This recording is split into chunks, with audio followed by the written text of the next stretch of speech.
तो ये है उल्टी मैं तुम का थर्ड इशू। अब इससे पहले हमने देखा कि सब अपने अपनी ज़िंदगी से खुश थे, लेकिन मैग्नेटो ने 1 मिनट के अंदर सबकी ज़िंदगी के लगा के रख दिए।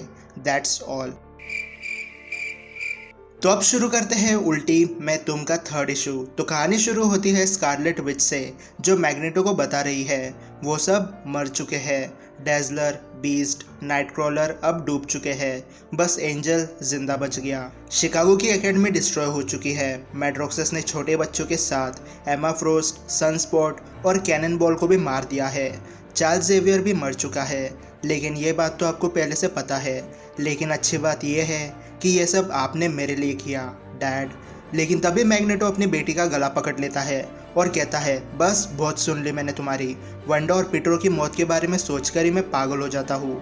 मैंने सालों तक इस दुनिया की भलाई के बारे में सोचा, लेकिन आखिर में उन लोगों ने मुझे ही पागल करार कर दिया। मुझे माफ़ करना मिस्टेक, लेकिन मैंने तुम्हारे बारे में बहुत कुछ सोच रखा है, इसलिए मुझे निराश मत करना। मिस्टिक कहती है, मैं तो बस तुम्हें खुश करने की कोशिश कर रही थी मैग्नेटो। लेकिन तभी पीछे से आवाज़ आती है, और बाकियों का क्या मैग्नेटो? तुमने अपने लोगों को मारा, अपने ही म्यूटेंट्स को मारा। मैग्नेटो कहता है, तुम तो असली मैट्रोक्स प्राइम भी नहीं हो, इसलिए तुम्हें बोलने का कोई हक नहीं है। सुसाइड बॉम्बर कहता है, हाँ मैं मैट्रोक्स प्राइम नहीं हूँ, लेकिन तुमने भी कोई कसर नहीं छोड़ी। तुमने एक के बाद एक जिंदा चलते फिरते बॉम्ब बनाने की कोशिश की, लेकिन अब वो सब बंद हो चुका है। मैग्नेटो कहता है, मुझे तो ऐसा नहीं लगता। और तभी मैग्नेटो म्यूनर को बॉम्बर के ऊपर फेंक देता है, जिसकी वजह से उसकी वही मौत हो जाती है। मैग्नेटो कहता है, अब मैं तय करूँगा कौन जिंदा रहेगा और कौन मरेगा, और जो जिंदा बच जाएंगे उन्हें खुद की कदर होगी और साथ में अपनी ज़िंदगी से प्यार भी। दूसरी ओर न्यूयॉर्क सिटी में हॉकाय मॉन्स्टर पर निशाना लगाने की कोशिश कर रहा था। तभी जायंटमैन उस मॉन्स्टर को अपने हाथ से पकड़ लेता है। एंटमैन कहता है, उसकी क्या गलती थी जो तुमने उसकी जान ले ली? मॉन्स्टर कहता है, मुझे उम्मीद है ये हमारी पर्सनल लड़ाई नहीं है। लेकिन तभी जायंटमैन उस मॉन्स्टर का सिर उखाड़ के फेंक देता है। जायंटमैन कहता है, सब ठीक हो जाएगा वापस। हॉकाय कहता है, हैंक वो मर चुकी है। हैंक कहता है, मेरे लैब में कुछ इक्विपमेंट्स है जिससे मैं तुम्हें फिर से ठीक कर सकता हूँ। हॉकाय कहता है, मुझे समझ नहीं आ रहा कि हैंक आखिर करने क्या वाला है। दूसरी ओर न्यूयॉर्क के नाले में वोल्वरिन को नाइटक्रॉलर की डेड बॉडी मिलती है, और नाले के ऊपर साइक्लोप्स सबको बचाने की कोशिश कर रहा है और एंजल रो रहा है।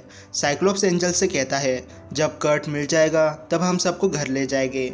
एंजल गुस्से से कहता है, बिल्कुल नहीं, तुम्हें जाना है तो जाओ, मैं जा रहा हूँ मैग्नेटो को मारने।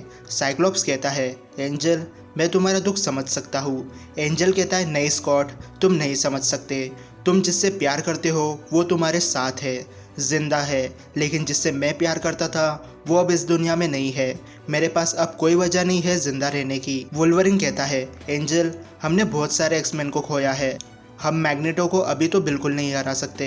एंजल कहता है, भाड़ में जाओ, जो करना है करो, मैं जा रहा हूँ मैग्नेटो से बदला लेने। लेकिन तभी स्ट्रोम एंजल के सामने आती है और कहती है, मैग्नेटो पूरी दुनिया को ख़त्म करना चाहता है, और जब हम उससे लड़ने जाएंगे तब हमें सबकी ज़रूरत होगी, एक्समैन, अल्टीमेट्स, फैंटास्टिक फोर, सबकी। और भले ही तुम्हें ऐसा लगता है कि अब तुम्हारे पास जीने की कोई वजह बाकी नहीं है, लेकिन हम तुम्हें अकेले नहीं जाने देने वाले। हम सब तुमसे प्यार करते हैं एंजल, हमारे साथ आओ। चार्ल्स को मैग्नेटो के बारे में हमसे ज़्यादा पता है, उसे मैग्नेटो को हराने का रास्ता पता होगा।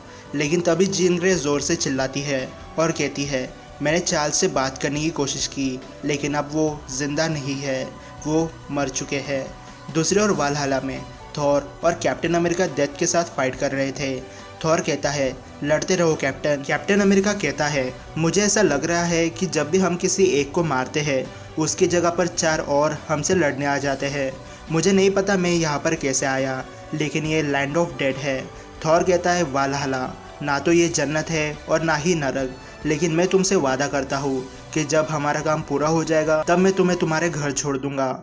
थॉर कहता है, बस बहुत हो गया हेला, खेल खेलना बंद करो, मेरे सामने आओ। और तब हेला थॉर के सामने आती है और कहती है, ज़्यादा चिल्लाने की ज़रूरत नहीं है थंडर गॉड, ये मेरा ही घर है, मैं हर जगह हूँ। हेला कहती है, तुमने मेरी आर्मी को ख़त्म कर दिया थॉर, अब ये लो तुम्हारा तोहफा। थॉर कहता है, ये क्या मजाक है, वैल्करी तो अभी भी मरी हुई है। हेला कहती है, वैल्करी तुम्हें मिल जाएंगी, लेकिन उसकी एक कीमत है। थॉर कहता है, क्या कीमत है बताओ मुझे। हेला कहती है, अगर मैं वैल्करी को यहाँ से आज़ाद कर देती हूँ तो उसकी जगह यहाँ पर किसी को लेनी होगी। कैप्टन थॉर से कहता है, वैल्करी की जगह मैं यहाँ रुकता हूँ थॉर, शायद इसलिए मैं यहाँ पर आया हूँ। थॉर कहता है, मैंने तुम्हारी राय नहीं मांगी कैप्टन। कैप्टन कहता है, ऐसा सोचना भी मत थॉर, तुम यहाँ वैल्करी को लेने आए हो और तुम उसके लिए खुद को सेक्रीफाइस कर रहे हो, जिसमें कोई समझदारी वाली बात नहीं है। दूसरी ओर शील्ड के बेस ऑपरेशन में मैग्नेटो की बनाई सुसाइड आर्मी अटैक कर देती है। आयरन मैन कहता है, आखिर ये मैग्नेटो के दिमाग में चल क्या रहा है? कैरल, हमें बैकअप की ज़रूरत है, यह बहुत सारे सुसाइड बॉम्बर्स हैं। कैरल कहती है, मुझे नहीं पता टोनी, और मुझे कोई फ़र्क नहीं पड़ता कि मैग्नेटो क्या सोच रहा है, लेकिन मैं यहाँ सिर्फ हॉस्पिटल और कैप्टन को बचाने की कोशिश कर रही हूँ। कैरल बात ही कर रही थी कि एक सुसाइड बॉम्बर कैरल के सामने खुद को ब्लास्ट करने की कोशिश करता है, लेकिन तभी हॉगे उसकी आँख में अपना एरो मार देता है। जायंट मैन कहता है, ये वाप से टोनी, इसे अंदर ले जाओ, बाकी सब मैं संभालता हूँ। टोनी कहता है, संभाल के हैंक, या जितने भी मैग्नेटो की आर्मी है सबके पास बॉम्ब है। लेकिन तभी सारे सुसाइड बॉम्बर्स जायंट मैन के ऊपर चढ़ने लगते हैं। हॉकाई कहता है, तुम ये क्या कर रहे हो? जायंट मैन कहता है, वाप्स का ध्यान रखना हॉकाई, मैं जा रहा हूँ। हॉकाई कहता है, पागल मत बनो, वाप्स मर चुकी है। लेकिन तभी सुसाइड बॉम्बर अपने बॉम्ब को एक्टिवेट कर देते हैं और बूम, जायंट मैन उनके साथ वही मर जाता है। दूसरी ओर लिबर्टी आइलैंड पर वैल्करी अपने होश में आती है और थॉर को आवाज़ लगाती है। पीछे से आवाज़ आती है, वैल्करी, लेकिन वो थॉर नहीं था, बल्कि वो आयरन मैन की आवाज़ थी। वैल्करी कहती है, टोनी, थॉर मर चुका है, थॉर ने मुझे बचाने के लिए अपनी जान दे दी। कैप्टन भी थॉर के साथ ही था। टोनी कहता है, ऐसा कैसे हो सकता है वैल्करी, कैप्टन तो हॉस्पिटल में है, मैं हॉस्पिटल में उसके साथ ही था। वैल्करी कहती है, इन सब का जिम्मेदार मैग्नेटो है और थॉर की मौत का बदला मैं मैग्नेटो से लेकर रहूंगी। हॉस्पिटल में कैप्टन अमेरिका भी फिर से जिंदा हो जाता है। कैप्टन अमेरिका कहता है, थॉर, लेकिन थॉर वहाँ नहीं था, वहाँ तो बस हॉकाई, आयरन मैन और वैल्करी थी। हॉकाई कहता है, ओहो, देखो कैप्टन की नींद आखिरकार पूरी हो गई है। कैप्टन अमेरिका गुस्से से कहता है, अपनी बकवास बंद करो, मैं मर जाता अगर थॉर वहाँ नहीं होता, उसने मुझे बचाने के लिए खुद की जान दे दी। हॉकाई कहता है, थॉर अकेला नहीं है कैप्टन जिसकी मौत आज हुई है, हैंक पिम भी मर चुका है। कैप्टन कहता है, क्या, कैसे और क्यों? हॉकाई कहता है, क्योंकि हैंक जिससे सबसे ज़्यादा प्यार करता था वो अब इस दुनिया में नहीं है। कैप्टन अपनी शील्ड को उठाता है और कहता है, बस बहुत हो गया, अब हम सारे जिंदा बचे सुपर हीरोज़ को ढूंढ निकालेंगे और इस दुनिया को बचाएंगे, और ये कहानी यही ख़त्म हो जाती है। और अब नेक्स्ट इशू में हमें देखने मिलेगा कि सुपर हीरोज़ मैग्नेटो के साथ कैसे फाइट करते हैं। तो मैं मिलता हूँ आपसे अगले वीडियो में, तब तक गुड बाय।